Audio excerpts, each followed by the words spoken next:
are people of story.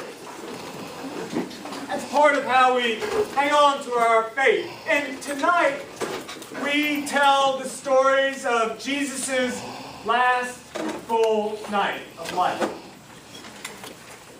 We actually get a couple of snapshots. From John, we get one.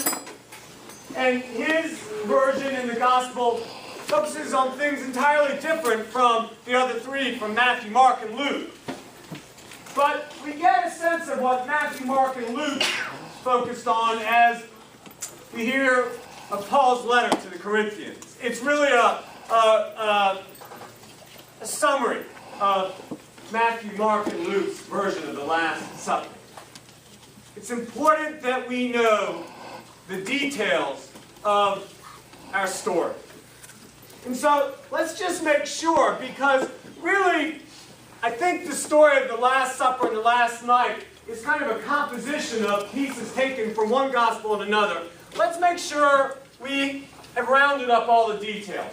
What are some of the details of the last night that you heard, whether it be in John's gospel or reflected in Paul's letter to the Corinthians? What are some of the details that you heard? Marlene. Jesus has washed their feet.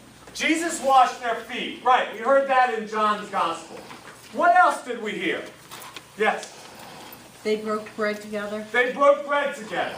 Right. What else did we hear? What other details? Yes, Mike. The 11th commandment. The 11th commandment, which is? Love one another as I have loved you. Love one another as I have loved you. What are some of the other details? Who was Jesus with? The disciples. Right. His best friends. His best friends, his closest, most intimate partners. Right? Right? Yeah. It also says in one of them we heard that he said the one I dip bread in and give it to Yeah. person, it will be the person who is going to betray me. Jesus knows who's going to betray him, right? Right? So what has he done? So he's washed their feet. He's taken bread and he's blessed it and he's given it to them. He's taken wine, he's given thanks and he's given it to them. Does he give it just to his favorites, just to a few select? No. He gives it to all of them, right? We talked about that on Sunday as well. And what are some of the things that he says? He did what Mike called the 11th commandment. What else are some of the things that he said? He gave forgiveness for them. He gave forgiveness for them, right? Where I'm going, you can't go. Where I'm going, you can't go.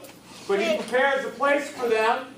And he gives them this other piece, which is whenever you eat the bread or drink the wine, do this in remembrance of me.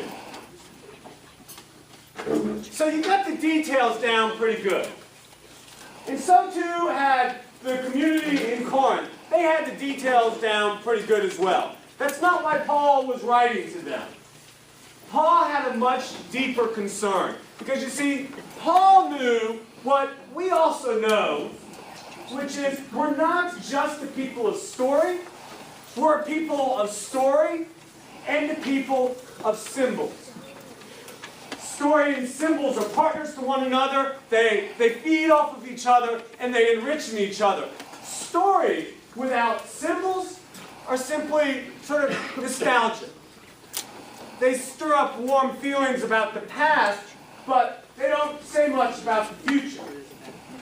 Symbols without stories, well, they're kind of empty.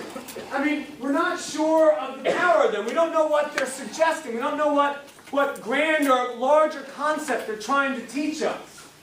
But story and symbols together, now that's where you get the whole package. And Paul's writing to Corinth because he's afraid that in their gathering, they're coming together more for sustenance than for substance. They're coming together for a meal, but forgetting the symbols and the significance of that meal. And that's something that we need to be careful about too. This is a beautiful meal, intentionally so. with the candles, with the tablecloths, with the flowers.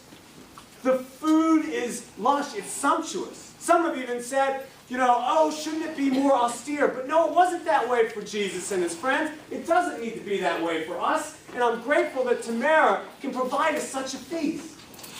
But we're not just here for sustenance. We're here for the substance, the symbols that are filled throughout the night.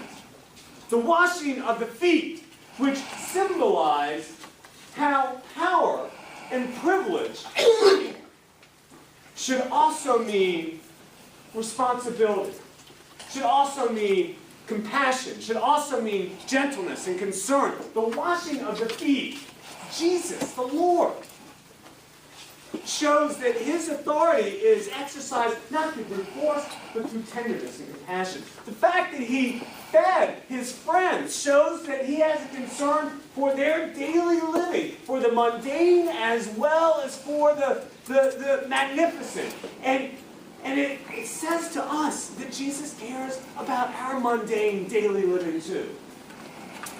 The fact that he fed all of them, knowing that they would betray him, knowing that they would abandon him, shows you the depth of his love. He loves them to the end. He loves them in all their flaws.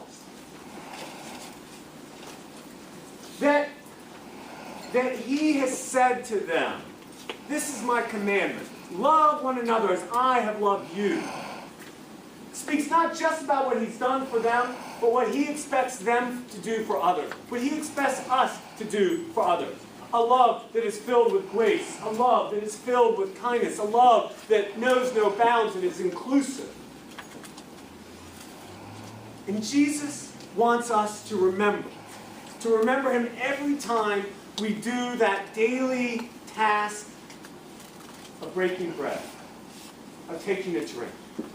Jesus wants to remember his love. Jesus wants us to remember his grace. Jesus wants to remember his concern. One of the greatest gifts that God has given us is the gift of memory, Without memory,